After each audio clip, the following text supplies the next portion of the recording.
Today we're taking a look at the Nokia 6300 4G for the United States version. Let's get started.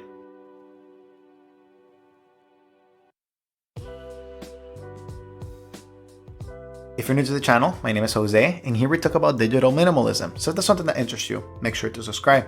Today we're taking a look at this minimalist device, a KaiOS device, the Nokia 6300 4G for the USA. This is the cyan version. It comes in black, white, or cyan. I opted for the colorful one, just, for once. But essentially the device runs KaiOS, and I have made videos about KaiOS in the past. I have made a full walkthrough of how it works and how fast it is with the Nokia 8110, so make sure to check that out. The only difference between this device and this one, besides the price and a couple of extra things, is that this one is way faster. The internals are newer, the memory is bigger, so again, this is a better device just because it is a faster device and it works more reliably with KaiOS. But the bugs and all of the finicky things from the 8110 still transfer to the 6300, which is a bummer. But again, it is KaiOS 2.5 still. Hopefully 3.0 will fix this, and hopefully the 6300 will receive KaiOS 3.0. But let's get to the device specifics here for the 6300. Again, it comes in 3 colors. It costs about $60 here in the United States. You can get it from the official store, the Nokia.com store, or you can get it from Amazon if you prefer that. But the device is $60 and the build is decent. It's not amazing. It's not very durable like the Nokias of old. It is plasticky, and the buttons at the top are not my favorite. These glossy buttons, the way that they feel, they're a little bit cheaply made. The trackpad, or the pad from 1 to pound, right? It feels actually good. This one is better right here, but the glossy buttons at the top, the navigation, it's just not my favorite. It doesn't feel really good. Now the device does cost only $60, so you may take into account, but there are other devices that I have reviewed and a couple of extra that I will be reviewing in the future coming from Asia that are just a ton better when it comes to build quality, and they cost about the same. So just for you to keep that in mind. Now the device runs KaiOS 2.5, and while it does run very snappy, it does have a ton of bloatware, and that just makes me sad. This device could have been a very good device, a faster device that works even better if you would just be able to uninstall a bunch of the apps.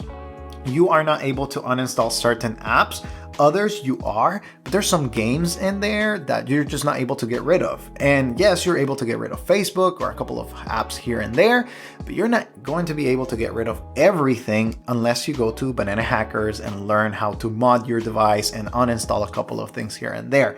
So not everybody's going to do that. So if you're just having this device and you want to get rid of most applications, you will not be able to do that, which in my opinion is an oversight in KaiOS, and I wish that they give you more control. More user control is always better. So I hope to see in the future a KaiOS device that allows me to remove as much bloatware as I want and just keep me with the bare essentials. Essentially for us, digital minimalists, that's what we want to do. But again, it runs decently well. It's very good. It has Google Assistant, it has Google Maps, and you don't have to use them if you don't want to. You can revoke the permissions, which is actually good. But if you want to be faster at texting and typing, it will allow you to do that. SMS and MMS are delivered, but group messages are still a little bit difficult. Sometimes it gets delivered well and sometimes it doesn't. So you may have tough luck in there. It's just a recommendation for me to maybe tell your group text message people, hey, I may get it sometimes, I may not get it sometimes. It's sometimes frustrating, but it is way better than other phones. Now, it's more reliable. It just happens from time to time that the messages may not be delivered properly in the group message threads. But besides that, again, it has, good capabilities. You don't have to use email, but it does have email. It does have calculator, FM radio, notes.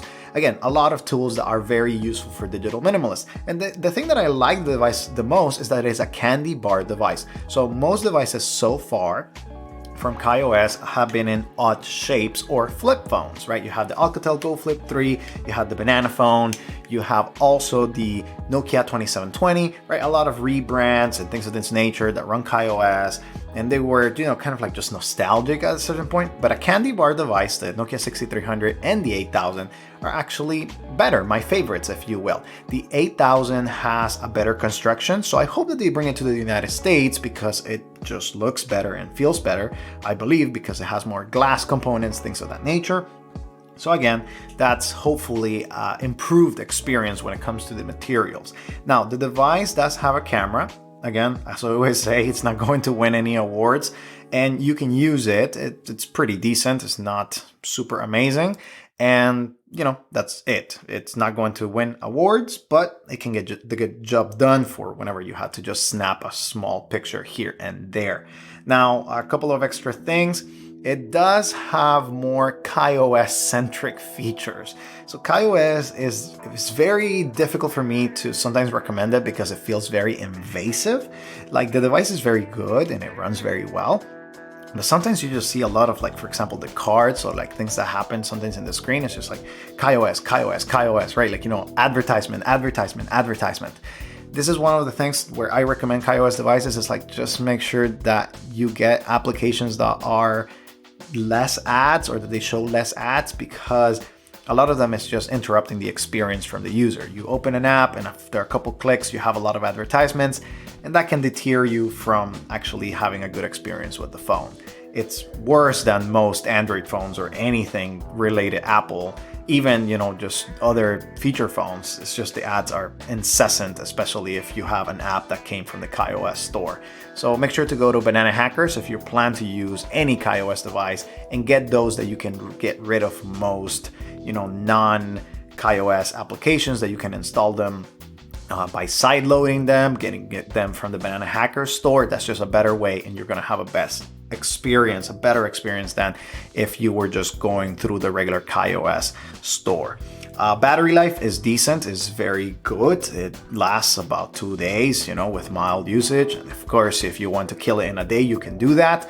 But the battery is very respectable and very usable. So again, I recommend this device if you're looking for a candy bar device that runs KaiOS, that works here in the United States, and also you can get it outside of the United States internationally. These are good options. They're not the best options. I have reviewed other devices, so make sure to check those out.